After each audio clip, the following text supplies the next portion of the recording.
सभी को राधे राधे। आपका संघिनी वृंदा चैनल में स्वागत है। आज हम श्रवण मास कथा अध्याय 13 सुनेंगे। 13वां अध्याय श्रावण महात्म्य इस प्रकार है। सनत कुमार ने शिव से कहा, हे भगवान, किस व्रत के करने से अतुल सौभाग्य होता है तथा प्राणी पुत्र, पौत्र, धन और ऐश्वर्य प्राप्त कर सुख भोगता है। हे ईश्वर, मुझे उन व्रतों में उत्तम व्रत को कहो। ये सुनकर ईश्वर ने सनत कुमार से कहा, हे सनत कुमार, त्रैलोक्य प्रसिद्ध दुर्ग गणपति नाम का व्रत है। इसे भगवती पार्वती ने श्रद्धा से किया था। श्रावण मास के शुक्ल पक्ष की पवित्र चतुर्थी के रोज पापों को नष्ट करने वाले इस व्रत को कर। चतुर्थी के रोज एक दंत गज के तुल्य मुख वाले गणेश की प्रतिमा का निर्माण कराकर सिंहासन पर स्थापित करे। उस सिंहासन में हुआ बिछाकर तांबे के कलश पर स्थापित करे।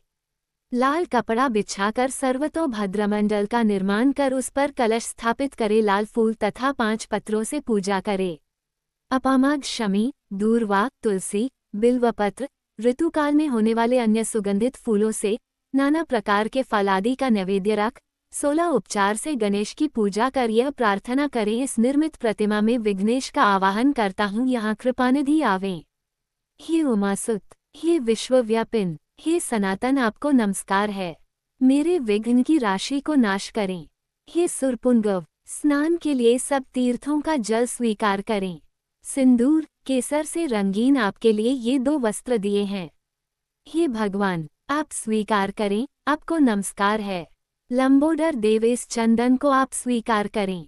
हे सुरश्रेष्ठ, लाल चंदन चर्चित मैंने भक्ति से इन अक्षतों को चढ़ाया है। हे सुरश्रेष्ठ, इसे आप स्वीकार करें। लोगों के अनुग्रह के लिए तथा दानवों के वधार्थ स्कंद गुरु यह आपका अवतार है। हे भगवान, प्रसन्नतापूर्वक इस धूप को आप स्वीकार करें।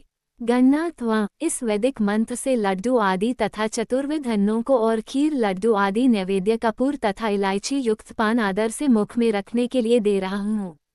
हे गौरी पुत्र, हे गजानन, मेरा व्रत आपके प्रसाद से परिपूर्ण हो।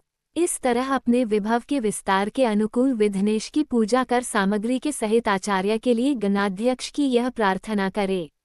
हे भगवान, आपकी वाणी से मेरा यह व्रत कर जो उद्यापन करता है वह अपने मनचाहे सब पदार्थों को प्राप्त कर लेता है और अंत में शंकर के पद को प्राप्त करता है। यदि इस व्रत को 3 साल तक करे तो सब सिद्धियों को प्राप्त कर लेता है सनत कुमार, मैंने वो गुप्त दुर्गा गणपति व्रत आपसे कहा, यही उत्तमोत्तम है। इसे सुख की इच्छा वालों को करना चाहिए।